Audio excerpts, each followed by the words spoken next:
شوية يلا. يلا خلينا أصور المكان.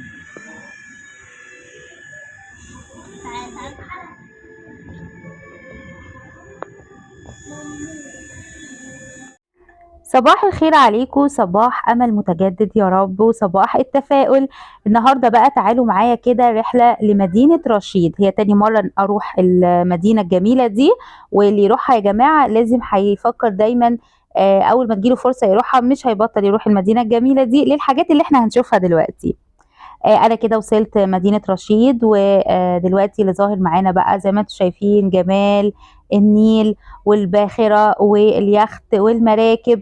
المدينة بتشتهر طبعا بصيد الأسماك وبناء السفن، وهي كمان اشتهرت بأنها بلد المليون نخلة، لتواجد النخل بكميات كبيرة، وكمان البلح طبعا. فده من الحاجات الجميلة اللي بتميز المدينة الجميلة الرائعة دي، مدينة رشيد. زي ما انتم شايفين النخل على الطريق شكله عامل ازاي، وبطول الممشى طبعا حاجة يعني ممتعة جدا. شايفين المراكب الصيد، شايفين الهدوء للمكان، وكمان جمال المنظر. يعني محب المناظر الطبيعية دايما هنلاقيه بيحب مدينة رشيد. حقيقي الفسحة في رشيد فعلا ممتعة وجميلة جدا. تعالوا بقى اقول لكم احنا قضينا اليوم ازاي. طبعا انا كنت بقى عاملة فطار من البيت، وفي حاجات كمان انا اشتريتها من زي الطعمية رخيصة هناك وجميلة، وهتشوفوا الفطار معايا دلوقتي. انا دلوقتي بقى كنت بصور لكم كمان السمك كان ظاهر قوي على الصخور. طبعا شايفين يعني الصيد هنا بقى حلو قوي، طالما بقى مية النيل كده شايفينها هادية، فتلاقوا الصيد بقى حلو قوي في الوقت ده. تمام، هتلاقوا بقى السمك منتشر كده بيتشاف على الصخور، وعشان كده هي فعلا بلد جميلة قوي للصيد. شايفين بقى هنا كنا بناخد صور، يعني مش معقول نروح المكان الرائع ده وكله مناظر طبيعية جميلة وراقية بالشكل ده وما ينفعش ما تتصوروش. هنا بقى خلاص احنا فضلنا نمشي لحد ما وصلنا للباخرة، اللي انا كنت بدور على الباخرة اللي أنا كنت المرة اللي فاتت راكباها. يعني كانت الخدمة كويسة وكانت جميلة جدا، وكمان بيطلعوا رحلات بحرية.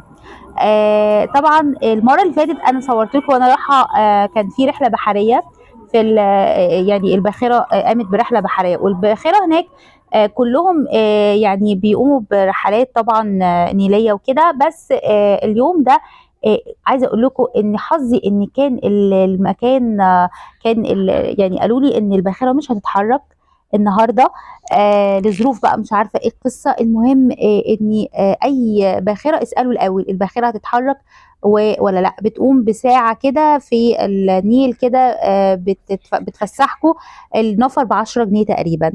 هنا بقى انا كنت خلاص يعني بفتح بقى الحاجات بتاعه الفطار عشان نفطر بقى ونبدأ نشرب قهوتنا. بعد ما شربت، بعد ما اكلت فوق بقى الفطار في الدور التاني، نزلت الدور الاول علشان اخد القهوة عشان المنظر الجميل اللي انتوا شايفينه ده. كنت حابة ان انا اكون قدام النيل مباشرة.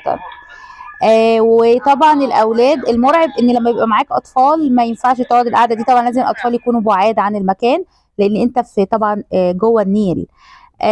فحبيت ان انا اشرب القهوه كده، ووصيت بقى طبعا ايه اللي بيعمل لنا القهوه انه يجيبها لي في الكنكه كده. قلت له عشان انا بحب اصبها بنفسي. وقعدنا بقى شويه حلوين كده والولاد بيلعبوا حوالينا، وقعدت زي ما انتم شايفين كده اتفرج بقى على المراكب. تلاقي المركب ده رايح والمركب ده جاي، منظر فظيع حقيقي جميل جدا يعني. انا فعلا اشجعكم انكم تروحوا او تاخدوا حبايبكم معاكم علشان هو مكان جميل وهادي، وفعلا البلد راقية ولذيذة جدا. هنا بقى انا كنت شايفة شايفين زهرية الورد ده واللون الموف ده عجبني قوي فحبيت اصورها لكم.